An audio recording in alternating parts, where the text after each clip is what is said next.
chapter 12, verse 3, it says, Mary picked up an alabaster jar filled with nearly a liter of extremely rare and costly perfume, the purest of extract. And it continues, and she anointed Jesus' feet. Then she wiped them dry with her long hair, and the fragrance of the costly oil filled the house. Now, this oil, according to how much it was worth back in the day, so we sat down, we did the math, figured it out, we did all the inflation, because what the heck is going on in our world? The dollar's not worth as much as it used to be, whatever. So we sat down, we did the math. You want to know how much it would have cost? How much? $15,000. Okay. $15,000. That's an extremely expensive bottle of perfume. Now, I've been through Macy's, I've walked through Kohl's, right? And you go through the aisle and the perfume people are like, hello, would you like to try a sample? and so you're like, yes, I'd love to. I'd love to try a sample. And so they spray it and you're like, oh, I kind of like how this smells. You're like, oh, it's Polo Ralph Lauren. Of course I want to smell like I just got off a horse riding and playing a sport. So I smell like half man, half horse, right? And so you smell it and it smells good, but then you pick up the bottom of the bottle and you see the price tag. And it's like, I'm not spending that much money on that bottle of perfume, but I've never, ever, ever, ever seen a bottle of perfume that was worth $15,000. Amen. That's insane. Amen. And I can tell you, man, I could do so many cool things with $15,000. So many awesome things. I could buy some great toys. And now I love my church. Okay, I love my church. But it's $15,000, right? I could literally buy every single gaming console that's available. I could buy that 85-inch flat screen TV so that whenever I go home and watch the Cowboys whoop up on some Eagles, yeah, baby, that's awesome. Whenever Sean Lee is going down, he's about to bust someone up, it looks like he's coming right at me, right? That's how I was meant to watch football. And if I had $15,000, it could happen. And so the same way that we think, Mary's asked the same question of, Mary, what in the world are you thinking? Why would you do this? Why would you use your money this way? Why would you use your resources this way? I don't know about you, but if I had an 85-inch TV, I wouldn't be watching the Cowboys because I live in Michigan. Instead, we watch the Lions and they lose, we'd be frustrated, but at least it would look awesome. Yes. So when you think about it, everything in our lives costs us something. Whether it's monetary, whether it's your time, whether it's your talents, your abilities, your treasures, everything costs us money. That's right. And with those things, or it just costs us something. And with those things that cost us something, we figure out what we value and what's the most important to us. And so if you think about your life, or you think about your checkbook or your banking account, you can see what you pay for on a regular basis. And what you pay for on a regular basis is what you value the most. And then likewise, if you put it in regards to your time. Where you spend your time the most, or what you spend your time doing the most, is what you value. Because time is something that we can't get back. That's right. And the thing about this story about Mary that just blows my mind is the fact that she was so willing to lay down her pride, to lay down things that she stood for, to instead be at the feet of the one who she lives for. Come on. So she poured out this very expensive perfume, which modern day would be like essential oils. So pouring out some frankincense, because that thing costs a fortune, but it smells awesome. So she pours out really her life's work at the feet of Jesus. And then not only just pours it out, but has the humility to dry it with her hair. Wow. Yeah, and so it comes back to this question, where we all realize that everything in our lives costs us something, right? Whether it's going to the grocery store, you go to the grocery store, you buy groceries, it costs you money, right? Even though you have to have your Cocoa Puffs, yes, you need your Reese's Puffs, so you got that peanut butter chocolate flavor in your life. You need it. But it costs you money, right? Serving costs you time. Going to kids' games costs you time. And so understanding that we all have these costs that naturally happen when we're just going through our lives, we have to ask ourselves a very, very important question. What matters most in our daily life? Wow. That's right. What matters most? Because, like, we can say things matter the most. Like, I can say that I love my wife and my wife matters the most to me. But if my wife isn't getting most of my time, Whoa, watch out. like, then I'm just... What? I'm in danger, okay? Yeah. There's no joke about that. But, like, then I'm just talking, right? That's right. Like until I put action to what I'm saying is important, they're just words. Amen, bro. They're just words. Amen.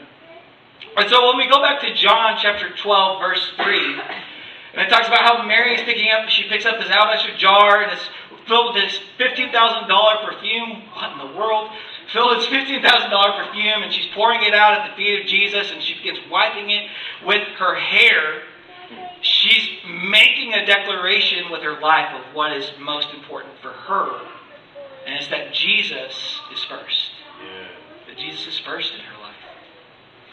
So I remember I was 16 years old and I was in the basement of a Methodist church in Portland. My travels to Portland, Michigan. It was like, Portland, Oregon? I'm like, no. Portland, Kentucky? No. Portland, Maine? No. Portland, Michigan. Right smack dab in the middle of the Maine. And I felt a calling on my life to go into ministry. And I kind of was like, okay. And then 15 years later, I find myself praying to God and saying, God, Lord, have your way. I feel this calling because I feel this attack on my character, attack on my pride, that I feel a refinement happening. Yeah. And I found myself kind of pleading with God in regards to my will, even though I wanted His will to be done. Come on, man. And I said, ironically, because I oversee our Midland campus, which is awesome. Fantastic. Check it out if you've never been. Yes, it's pretty cool. And I found myself saying, God, Lord, I feel called to ministry. Lord, let your will be done. Like all these religiously prayers things. Right. And then I said, God, I just don't want to do a set up and tear down church. And God has an awesome sense of humor because Midland is a set up and tear down church. And I was too concerned about my position. Come on. As opposed to my purpose. Man. And when we're focused on our position, Come on, we feel entitled to something. Because it's our title, so therefore we address value to that. Man. And sometimes, in our ways, lead to death and lead to sin. Yeah. But the purpose that we've been put on earth for is to serve the one who will never leave us, who will never forsake us, who will literally leave the 99, leave the comfort, leave the position behind to pursue the one, because that's the most important thing. That's right. And that's putting Jesus first. That's right. When we say, God, your purpose is greater than my position, that's what Mary did. Not concerned about what she looked like, not concerned about how she was considered or thought of, but instead she humbled herself and put Jesus first. Come on, man. And in essence, that's what we exist here at Life Church to do. We exist to reach the lost at any cost, to put ourselves in the back burner, to inconvenience ourselves to convenience others. Yeah. Come on now. And when we get the heart of the Father, that's what He did. He relentlessly pursued even those who ran away from Him. And said, you're worth my life. I'm willing to lay down my life. Come on, for you. man. And as we sang tonight, we sang that together. We are identifying with that love. We're saying, I am a child of God. I'm not a child of fear. I'm not a child of depression. I'm not a child of comparison. I'm a child of God. So I'm putting all those things behind me. And I'm setting my eyes on the one who created me and the one who loved me so much that He would die for me. And just to live for that. That's the awesome opportunity that we get to enter into. Yeah. Amen. Yeah. And so, just as we have to personally ask ourselves this question of what is important in my daily life, and we have to prioritize, right? Because it costs everything. So we have to measure the cost and make sure that we're paying for what we're praying for. Just as we said last week, just as John said in the video, and you're going to hear over and over and over again through this series. And so, as a church, as Life Church, we have to do the very same thing. We have to ask ourselves, what is it that we as a church are going to be about? And so as a church, we're going to be about what Jesus is about. Yeah. So if Jesus is about grilled cheese, Come on. then you better believe that next Monday night when you come back, there's going to be an entire buffet with all of the cheeses you could ever want, right? We're going to have the Gouda, we're going to have the cheddar, we're going to butter the bread. Okay, so funny story. I'm going to embarrass my wife a little bit. So my wife loves grilled cheese, loves it, and I think her favorite part about grilled cheese is not the bread and the cheese; it's actually the butter.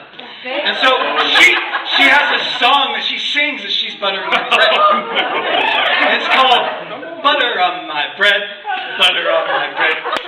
Like butter on my. So next week, man, if that's what Jesus is about, right? Sorry, I love you. But if Jesus is about doing headstands, and you better believe that every single person on staff is going to be at home working on that headstand, right? We're going to take the mats home, and we're going to practice up against the wall so that we can come and do what God is calling us to do, because we're going to be about what Jesus is about. Yeah. And Jesus is about reaching the lost at any cost. That's right. That's right. That's all throughout Scripture. That's the bottom line. That's the done deal. That's it. Scripture says that God loved us so much that He did not spare His own Son. Yes. Come on. Where it's like that was an option. Right. But God didn't even see it as an option. He saw value and purpose in us and said, I'm willing to do whatever it takes to bring people back into relationship with me. And so that's what we're going to be about as a church. Amen. Is reaching the lost at any cost. Amen. And so here's how that looks. We've got Sunday mornings, and we got Monday nights. Yes! Monday nights are a blast. We've only done it twice, and they've both been awesome. So This is the second best time we've ever done it. So we've got Sundays and Monday nights, and here's what we do. Our purpose, our goal is to roll out the red carpet. We want to make everybody who walks through the doors of Life Church feel like $1 million. We want this place to be the best hour in people's lives. Why? Because everything else they're experiencing is doing enough damage. Come on, man. Because everywhere else they're going to be told you don't have value, you don't have purpose. They're going to be told that your identity is found in something that's not Christ. Yeah. They're going to say if you drive the nice car, if you've got the big house, if you have the big paycheck, if you've got the really nice job, that's what defines you. And so what happens is we place our identity in things that we're never supposed to hold our identity. And so it's no wonder that our entire country is in an identity crisis. Because we're trying to find it somewhere that we weren't designed to. Come on. And so at Life Church, we want people to come and find a place that they find value and purpose and encouragement, that we can speak life into them, that we can treat them like a VIP, that we can treat them as God would treat them, seeing them not as a dollar sign of how nice are the clothes they're wearing as they're walking in the door, but seeing them as a child of the great I am, seeing them as one that has been bought and paid for by the very blood of the Creator of the universe. Seeing them as God sees them. And finally treating them that way. Because here's the crazy part, right? So we can say, this all goes back to, we can say that we're about this, but then what we do could say something totally different. So we can say that we are all about reaching the lost at any cost. And we can do a great job of getting lost people in through the doors. But if we're not going to create an environment where they're going to hear the message that God has for them, then there's no point in them being here. That's right. And did you know that a first-time guest decides within the first 7 minutes whether or not they're going to come back? Do you want to know what happens the first 7 minutes that you show up on a Sunday or Monday night? They walk in, take a seat, and watch the countdown. Before they hear the first downbeat of the first song, before the speaker takes the stage, they've decided whether or not they're going to listen. That's right. Because think about it like this, right? So let's say that you go and you're going to get some food. And so you guys are going out to eat and you go to Texas Roadhouse because you want a steak and you want a steak done right. Okay? Alright? Michigan's awesome, but guys, Texas knows how to do meat. Alright? And so you go to Texas Roadhouse because of the Lord, and because we're gonna get one in Saginaw. Yes! That's exciting. So let's say you go to Texas Roadhouse and you walk in the doors and there's trash on the ground. Not the peanuts, because you're expecting the peanuts, right? That's part of it. It's a steakhouse. You want peanuts on the ground. You want to hear the crunch, crunch, crunch, crunch, crunch as you're walking around. But instead of seeing the peanuts, there's trash everywhere. Your host is being rude. They tell you a time, and then you end up waiting for like 2 hours instead of 20 minutes. You get to your table, and your waitress or waiter is really short with you and could care less about what you're ordering. Before you ever even get your food, you've already decided you're not coming back. And then even if that steak is the very best steak that you've ever been served in your entire life, it's not going to taste good. It sure won't. Because of your experience, you've already decided this is not a good place to get food. That's right. It's the same with the church. Well, when people walk onto Life Church's campus, if we don't roll out the red carpet, if we don't make them feel like $1 million, if we don't treat them like the VIP that God sees them as, then what they're going to experience is a world just like everywhere else. Yeah. Where instead of finding value and purpose, they're just going to be another face in the crowd. That's right. And then guess what? They're going to come in here, and the message that God has for them, the message that God has put on the pastor's heart, they're not even going to hear it. That's right. Because they've already turned you out. Because why would you listen to someone who doesn't care about you? Right. Amen, brother. And so that's why it's so extremely important that all of our areas, that we as a church, because we can't do this alone. It can't just be the band. It can't just be the pastors. It has to be an entire church who's dedicated to reaching the lost at any cost. It has to be the entire church. If it's not, people fall through the cracks. That's true. That's right. People miss out. That's right. So we have to all come together as a team and work together to see the lost reached in the name of Jesus. That's right. Put your passcode in. Put your camera. Put my camera. Yeah. Where's your camera? Right there. So we live in a thank you. You're welcome. Nice phone. You just gave this to me, by the way. Thank you. So we live in a culture where we see this a lot. Yes. Yes. All day, every day. That's right. And I can't take credit for this illustration, but it's so powerful. So when I look right now, I see a bald dude. I see a beard that's probably too long. I see some wrinkles on my head. But I'm missing what this person in the second row is doing right now. And I'm missing what's happening over here because I'm so focused on myself. Come on. And there's so many times that's what our mention in the comment. What grin on my face. But we live in a culture of how many likes did I get on Facebook? Come on. How many likes did I get on Instagram? How many retweets did I get today? Come on. When in fact, that's the most important thing, what's happening right now. Woo. Is everyone else in front of me? Yes. It's still me. That's not what I meant to do. This thing then. There we go.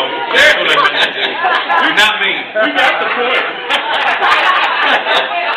Yeah. Because I know for me, Wow. is I don't want my kids to say, Dad, I wish you would have been more present in my life. Oh, man. I don't want my wife to say, I wish you'd been more present, more focused on me, not about your job, not about your position. Come on.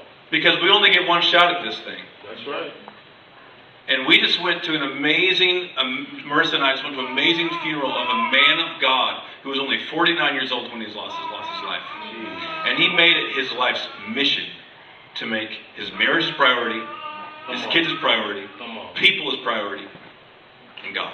Yeah. And he said this. I'll never forget this. We went to a marriage retreat up in Mackinac Island, and Mackinac Island is amazing. It's awesome. And so we went, and we just got away.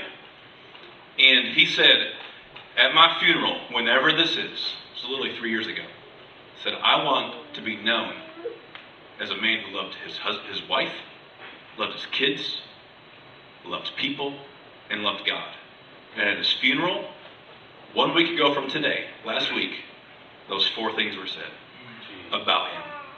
And that legacy is something that inspired. I left there, I was very sad, but inspired, like, man, what am I doing? Come on, man. What am I doing right now to have that just relentless pursuit for people? Because every single person matters. Amen. That's right. And we get the opportunity. We don't have to. We get the amazing opportunity to show every single person who walks the doors in Saginaw, in Midland, in Bay City, and everywhere else we go, that they matter, that we value them, that we see them, and that we know them. Yes. Making every single person who walks through this, as Christian just said, feel like $1 million, but that people need to feel valued, That's right. seen, and known. That's right. That's right.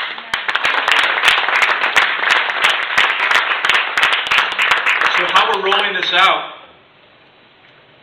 is that we're pursuing and working very diligently to have 2 teams for people who call Life Church home, to have the opportunity to serve every single person who walks through these doors, whether they're 6 days old or 60 years old or whatever, because we get to do this. So how we're doing this is that we're having 2 teams, a blue team and a silver team. Blue team and silver team, because unlike the Lions, who are blue and silver teams are consistent and winning. So what we're going to do is that we're going to have two different teams where you serve every other week. And as opposed to the, I have to do this, or, oh my gosh, I have to wake up early. It's that I get to. I get to inconvenience myself to be a convenience for other people. Come on, man.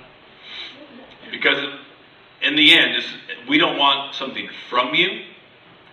We want something for you. Yeah. And the last thing from me is just this. So I get the opportunity to oversee our Midland campus, but also oversee our groups. And 1 week ago, I had a conversation with a man who was just feeling pushed away from the church. And after a couple of reasons why, the last thing he said is that I didn't feel connected. Yes. I didn't feel connected. And there's a stat that if someone does not connect with 6 to 7 people in their first 6 months of attending the church, they're not going to stay. That's right. And that breaks my, because I'm the groups guy, so I'm like, are you breathing?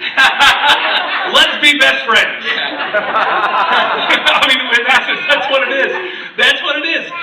So when people don't feel connected, it's because it's more of the position aspect at that point. Come on. What can people do for me? Come on. And we're not here in a selfie culture. That's right. It's here to get the panoramic view of everyone else in front of us. And so amen. so how we get to do that, how we get to connect with people is not only through life groups, not only through community, but also through serving. Come on, Doug. Through serving, getting to know people, doing life together, because it's one of our core values here at Life Church. That we are better together. You're not meant to do life alone. Amen. So getting a part of a team, saying I get to do this. So we'd love to get you plugged in. We'd love to get you plugged in on Team Life Church. Because we're part of the most winning team in history that even death can't defeat him. Yeah. Praise Jesus. There's a need, there's a reason that we say that we're better together. There's a reason that the Apostle Paul, whenever he talks about the church, he describes it as a body. Because without all of its members, the church is missing something.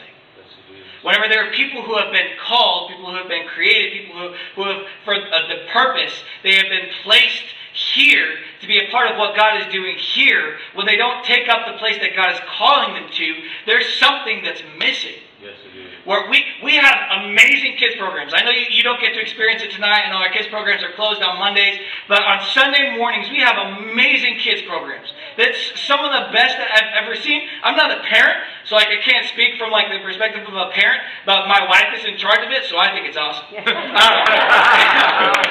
But no, it's not even just because of that, but you see these kids and man, they're just loving it. Yeah. And you see these kids in an environment that's designed for them. That's being taught the Word of God, being taught that there's a God in heaven who loves them, who's passionate for them. Yeah. And they don't have to do anything to earn it, but that He just loves them. But it's being brought to them in a way that they can understand, where they're not bored with church. I was a pastor's kid, and so I was at church every single time it was open. I heard the pastor preach every single message he ever preached, and I can tell you how many messages as a child it affected me. Yeah. This many. Come on now. That's right. Because it wasn't designed for me. That's right. But here we have something that's designed for kids. Amen. But without amazing people who show up and who seek to be that one person who can connect with that kid. Because it takes more than amazing parents to raise great kids. That's right. It takes an entire community. That's right. And there could be a kid downstairs, or a kid in the back, or a baby in the nursery who's waiting for you. Yeah. Waiting for you. You're the one person that God has sent to Life Church to connect with them in a way that He can use you to impact their lives. And guess what? It's not hard. It's literally the easiest thing. Serving downstairs as a small group leader is probably one of the easiest areas to serve at Life Church. I'm not just saying that. It's super duper. We literally give you everything. We train you. We give you the worksheet. You literally just go downstairs, you hang out with kids, and you ask some questions on the sheet. That's it. Right. But the impact you have is so amazing. Yes. It's so amazing. And so if we as a church change our perspective from being a consumer to being a participant, change from I'm going to go to Sunday so I get something to I'm going to go on Sunday so I can give something. Amen. Where instead of coming and just enjoying the Amazing Kids program, because you get to check your kids in for an hour, you say, I'm going to come out, I'm going to serve in the Amazing Kids program because I know how much that time that I had meant to me. Yes. And I want to make sure that those kids have a blast, and that their parents can come into a main stage worship environment free of worry, free of concern, and just enjoy that time. So there's roles for us to play, and when we don't all play it, not only do you miss out on the blessings, because again, we don't want something from you, we want something for you. Yeah. I wholeheartedly believe that when we're obedient with what God is calling us to, that He blesses His people. It's what we see all throughout the pages of Scripture. That's right. We don't see Mary pouring out the perfume on Jesus' feet, and then she's immediately like, oh man, I wish I hadn't have done that. Right? We don't see a story of Abraham in the Old Testament where God says, Abraham, I'm going to make you a great nation. Come and follow me. And he follows God. Is like, man, did I make a mistake? Nowhere. Whenever Jesus is calling His disciples, He calls them and they're following Him, and they go through all kinds of garbage where they're stones are thrown at them as they're running out of towns. Do any of the disciples ever say, man, I regret my decision? Come on. No. That's right.